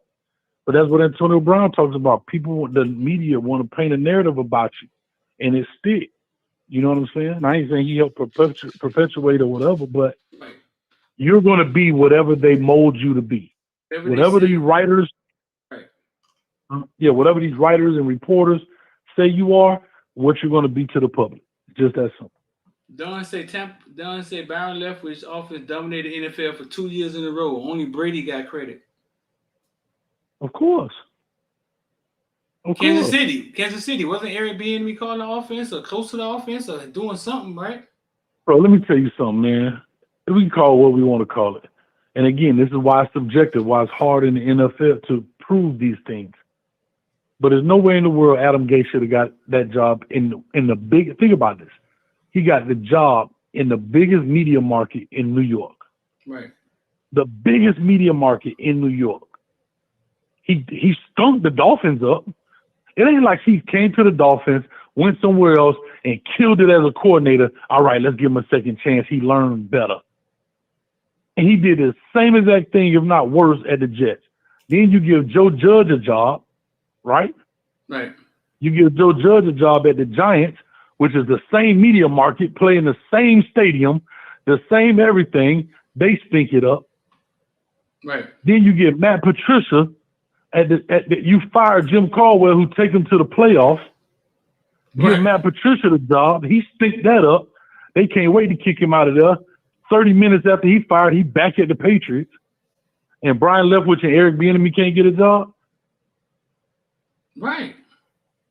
I mean, I'm just saying, and this stuff I'm always gonna talk about because it needs to be talked about, dog. It don't mean that when I think of Mike Tomlin, I don't think of like, dang. It's because what we hear, what we hear them saying, because we don't know Mike Tomlin. So I know what I hear them saying about him. You know what I'm saying? And they don't give him credit. They get a credit to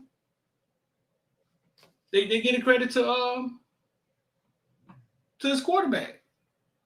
Well, I'm gonna say this, dog, and I've said this before. The last thing in this game of football that white people have in general is coaching and ownership when it comes to the NFL, right? It used to be the quarterback position. We can clearly see that's gone now, right? Where it's clearly like, I think that's kind of evened itself out in the sense of, guys playing, but black guys playing in the NFL at the quarterback position, right? That's kind of Right. evened itself out. The last thing left so far as true dominance is ownership of these teams and the head coach position of these teams, Right. right? Because the leaders of these teams were the owner, the head coach, the quarterback. Well, the quarterback, we got to win some games, so we got to sacrifice that, dog. Like, you know what I'm saying? And it used to be offensive line too. Right. Like offensive line was dominated. It was a bunch of big white dudes, and now you're starting to see that change a little bit, right? Right. Because to be honest with you, offensive line is a thinking man game. You can't just go out there and beat down a dude when he shift over, move over. I got to skip block. It's a lot of thinking in that, right? And that's just what it is. But I said all that to say that's the last thing to protect and to keep people's. Think about the generational wealth you create. The generational wealth you create if you get one of these jobs. Right. Sean McVay 10 years ago was 15 years ago was John Gruden understudy. Right. You know what I mean? And so it's just what it is, man. And you said it is what it is.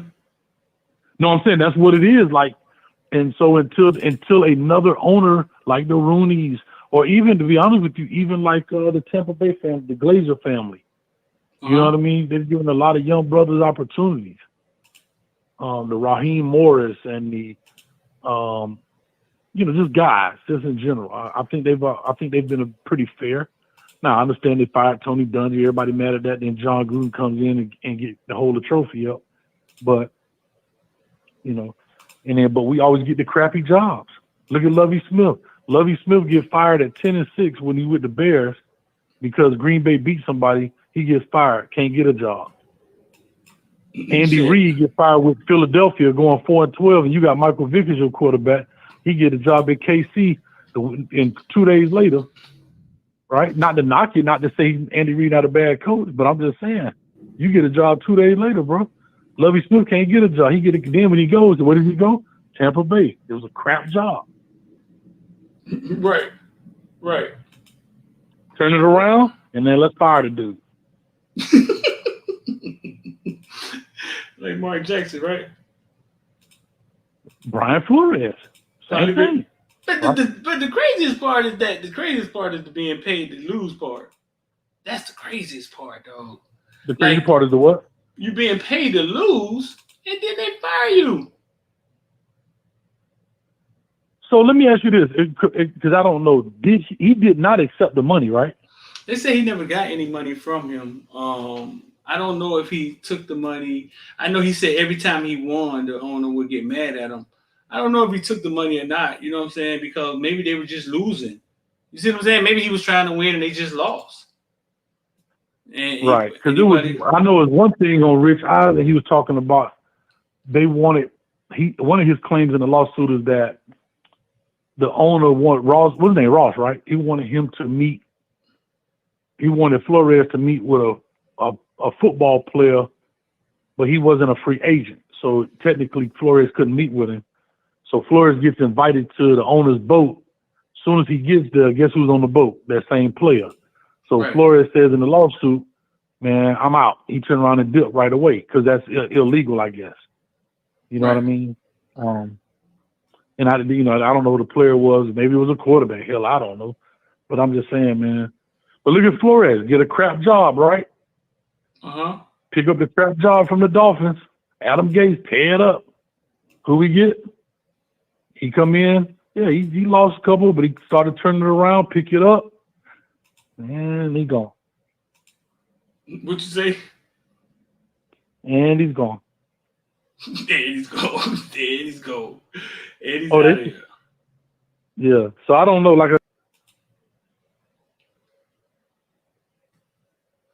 Right.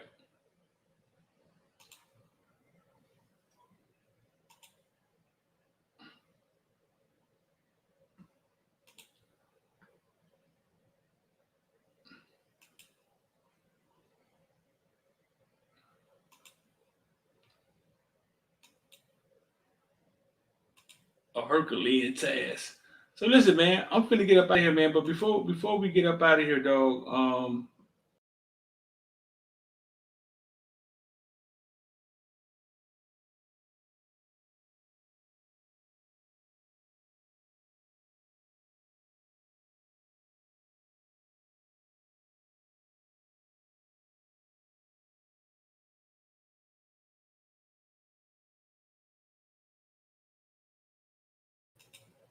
R.I.P. to my boy Lamar Patterson, dog. Young kid out of Orlando. You know Lamar Patterson, Hayes?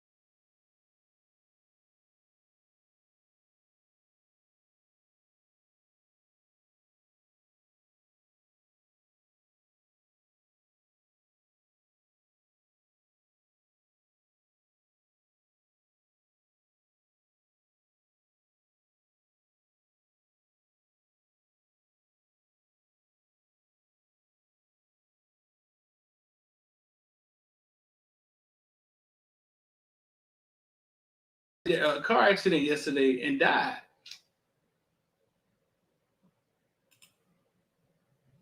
And Yeah, died, wow. dog. Nah, that's crazy, man.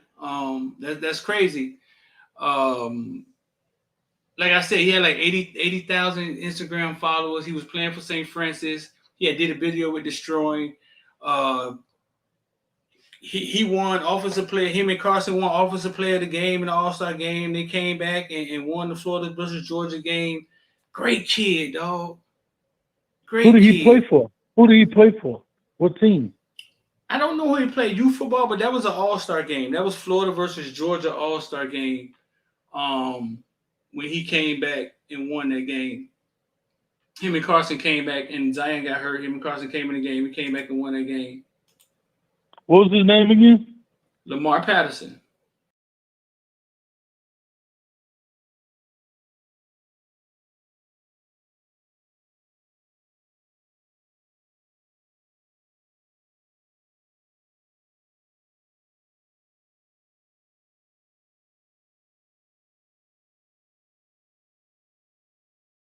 He went straight to St. Francis. They said he went to Liberty High School and kissed me for a little bit, and then he went up to St. Francis. Listen, dog, I saw that.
He was from the Maryland area too, but he passed away up here.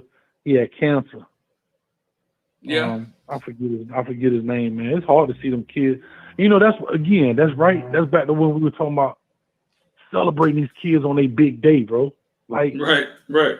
Like, you know, look what they go through. And that kid was playing with cancer, right? Like that kid was playing with it. You know, he had going into remission, but he was more than a 4-minute sound bite, dog. Like, and I understand it's big business, but we gotta celebrate, because the reason you want to celebrate them so you can set that tone for the next group of guys. And then it Right. becomes a memory. You know? Because who knows? Watch this. By the time his kids come along, that kid's mother may pass away. Now you can see what your grandmother thought about your father. You know what I'm Right. saying? Right. In a big decision. It's bigger than rap, dog. You know? Right. Right. Right. So listen, bro, it's been 2 hours, dog. Got to get up out of here. I know. Hey, Too long. invest my $12.87, dog. Invest my $12.87, dog. Stop playing with me. I need to All put right, some man. cheese on my burger. Call me All right, when you man. out here. Appreciate it, dog. It's fun, dog. Yeah. All right. Listen, man, I'm about to get up out of here. That's been way too long.